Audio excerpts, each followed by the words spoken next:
The Seat of Honor. This story takes place in Washington, D.C. in the year 1912.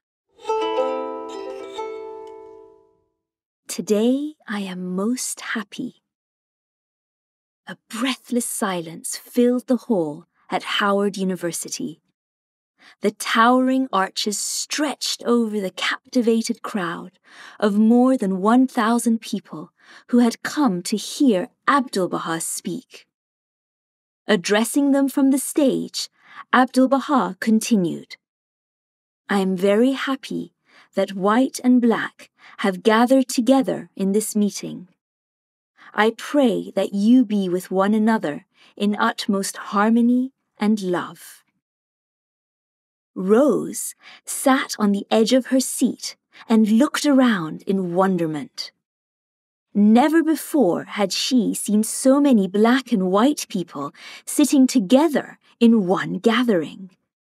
As a white American woman living in Washington, D.C., a city filled with racism and racial segregation, Rose had lived her entire life in a neighborhood where only white people lived, had gone to a school with only white children, and had mostly only white friends. "The world of humanity is like a garden," said Abdu'l-Baha, "and humankind are like the many-colored flowers." Rose thought deeply about these words. Abdu'l-Baha is saying that each person is like a flower in a garden.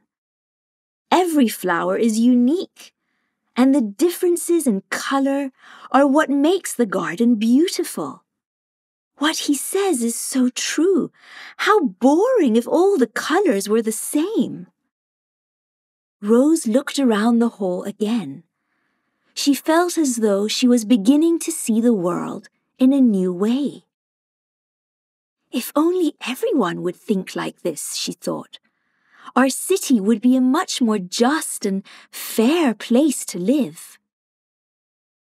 As Abdu'l-Baha's talk came to an end, the audience erupted in applause and everyone rose to their feet. They spontaneously formed two lines, one on each side of the aisle, to make way for Abdu'l-Baha.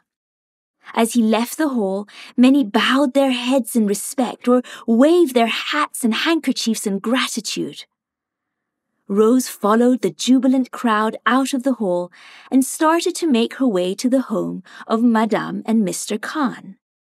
Madame Khan, Rose's friend, had invited her to Abdu'l-Baha's talk that morning.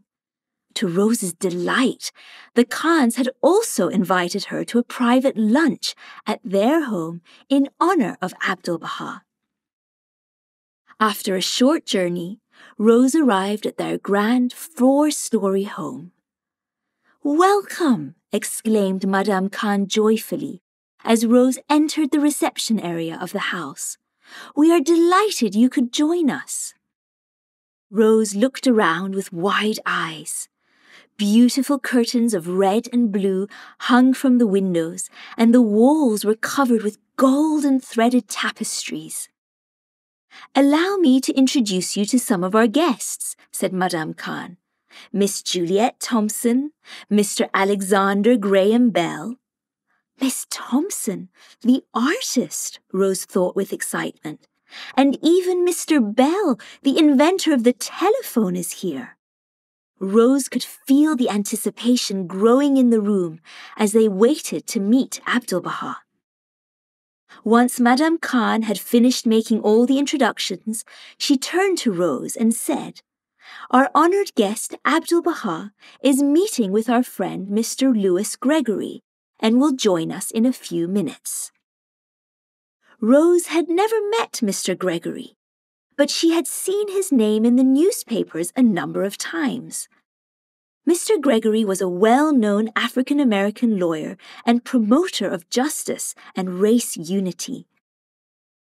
"I was so moved by Abdu'l-Baha's talk this morning," Rose said to one of the guests who was standing next to her. "His message of race unity is exactly what our city needs." At that very moment, the lively chatter in the room came to a sudden stop. Abdu'l-Baha had entered the reception area, with Mr. Gregory by his side. Rose's heart flooded with joy. "Dinner is served," announced Madame Khan. All the guests followed Abdu'l-Baha into the dining room. All the guests, that is, except for Mr. Gregory, who quietly remained behind. As they entered the dining room, Rose marveled at the long and elaborate banquet table. 19 place settings had been clearly marked, and Abdu'l-Baha, the guest of honor, was to be seated at the head of the table. Everyone took their seats. Suddenly, Abdu'l-Baha stood up and looked around him. "Where is Mr. Gregory?" he asked. "Bring Mr. Gregory." There was a sudden hush in the dining room. Rose looked at Abdu'l-Baha in astonishment. Surely Abdu'l-Baha knows that in America white and black people do not eat at the same dinner table, she thought to herself. Mr. Khan immediately rose from his chair and went to look for Mr. Gregory, who had already made his way out of the house. Rose watched curiously as Abdu'l-Baha began to rearrange the knives, forks, plates, and glasses to make one extra place setting at the table. A ripple of activity made its way down one side of the table as the guests each moved over to make more space. Just as the 20th chair was brought to the table, Mr. Khan returned to the dining room with Mr. Gregory. Abdu'l-Baha called to Mr. Gregory and invited him to sit next to him at his right-hand side. "He has given Mr. Gregory the seat of honor," thought Rose in awe. Abdu'l-Baha then turned to the guests and told them how very pleased he was that Mr. Gregory had joined them. Then Abdu'l-Baha began to speak about the need for justice, and that we are members of one human family, whatever the color of our skin. Rose watched and listened in wonder. By inviting Mr. Gregory to the table, she thought to herself, Abdu'l-Baha has shown us what we need to do to bring about unity and justice.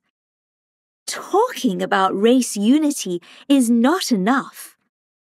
I, too, need to put my beliefs into action.